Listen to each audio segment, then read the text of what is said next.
Hello, sziasztok srácok!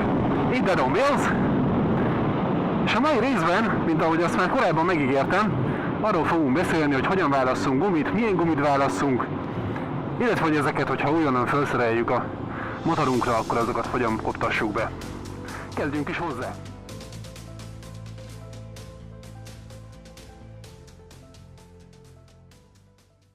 Ha akarjuk, ha nem, előbb-utóbb el fog jönni az az idő, amikor egy új szett gumit kell, hogy föltegyünk a motorunkra, és a mai piacon már sajnos elég gyorsan az a döntés elé fogunk kerülni, hogy jó, tegyünk rá egy gumit, de egyrészt milyen gumit tegyünk rá, illetve hogy ezt hogyan koptassuk be. Hát ugye most a gumiválasztás még talán relatíve az egyszerűbb dolgok közé tartozik, ugyanis azt kell megfontolnunk, hogy milyen célra használjuk a motorkerékpárunkat, és hogy ehhez megfelelő típusú gumit válasszunk. Ugye ez lehet egyrészt túrázás, lehet pályázás, lehet városi használat, igazából ez a három verzió így nagyon sablonosan és tömören. Már most ennek megfelelően ugye a pályázáshoz való gumiválasztás a legegyszerűbb, mert hogy ez nem igényel különösebb figyelembevételt, ehhez bármilyen slick, track gumi tökéletesen alkalmas. Ezeknek ugye könnyű a gumiszerkezete, gyorsan melegszik, pályázásra kiváló, ideális. Ha még esetleg egy gumimelegítő paplanunk is van hozzá, akkor gyakorlatilag egy kör után rettenetesen gyorsan használhatóvá válik. Ugye a városi használat, illetve a túrázás, ami egy kicsit megnehezíti ezt a dolgot, ugyanis ezeknél, tehát ugye itt figyelembe kell venni azt, hogy eshet az eső, különféle időjárási viszontagságok lehetnek, az útminősége, ennek megfelelően egy jó túrázós gumiból nagyon-nagyon sok ezer kilométer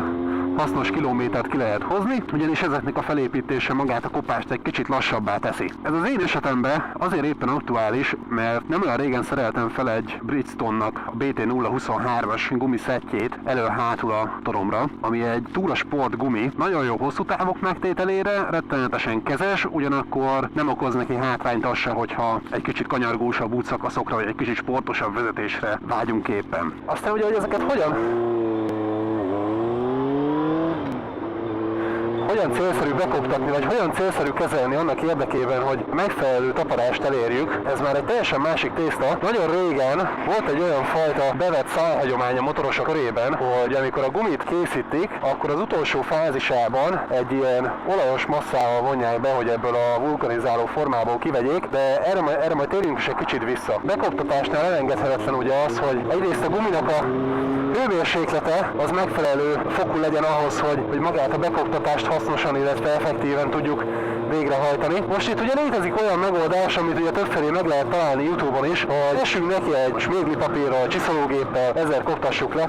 Az ötlet alapvetően nem rossz, viszont a modern túragumiknak ugye a szerkezete egyszerűen annyira kemény és annyira erős, hogy nem biztos, hogy ezt a csiszolást, ezt mondjuk ők így jól viselnénk a felületen, illetve ezzel azért erősen károsíthatjuk a guminak a szerkezetét is. A legjobb megoldás, amit hát én is meg azért nagyon sok motoros támogat, hogy fel kell üljünk a motorunkra és keressünk egy olyan útszakaszt, ami meglehetősen kanyargós, és kihasználva a guminak a természetes, az úttal való kapcsolatát hozzunk létre ilyen redőket a guminak a felületén, miáltal ugye szépen fokozatosan be tudjuk koptatni magát a gumit. Kulcs szó az a fokozatosságon van, ugyanis a friss gumikkal szépen finoman kell bánni, tehát hogyha kimegyünk velük a kanyargós útszakaszokra a bekoptatáshoz a kezdetben, nem tudom, egy ilyen 50-60%-os gáz, illetve egy nem túl nagy dőlésszögeket választva, majd ahogy érezzük, hogy a gumi melegszik, illetve egyre jobban tapad ezeket a dőlésszögeket, illetve a sebességi tartományt is egy kicsit növelhetjük fölfelé. És ugye egy idő után gyakorlatilag el fogjuk azt érni, hogy a gumi gyári fényes felülete egy ilyen mattabb felületet eredményezzen, ami már jó indikátor arra, hogy gumiaink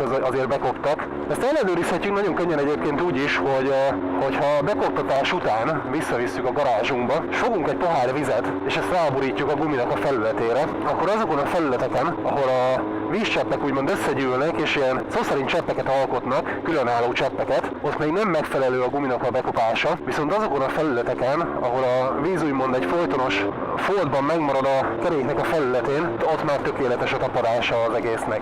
Tehát ezt alkalmazva azért szerintem egész jó bekoptatási metodikát lehet csinálni, illetve ezen felül ugye Említettem az elején azt, hogy ez a csúszós, olajos trutyi, amit ugye a gyártók ráraktak a kerekekre, hát ez régen még valóban volt, viszont mostanában nevesebb gyártók, mint akár a Pirelli, akár a Bridgestone, már ugye ezt nem hajtja végre, ugyanis magában a vulkanizáló formában egy ilyen teflonnal bevont felület van, ami nem igényli ezt a fajta kezelést. Az eltávolító masszázs zselét ezt egyedül olyan helyeken alkalmazzák, amik a guminak a pereménél lévő nyomtatásokat teszi sokkal jobban olvashatóvá, tehát összességében a gumi felületét nem befolyásolják ezek a dolgok. Hát ennyi lett volna most ez a kis gyors lazosz összenet a gumi bekoptatásáról. Ha kérdésetek van, várom a kommenteket, és találkozunk a következő részben. Addig is legyetek jók, sziasztok!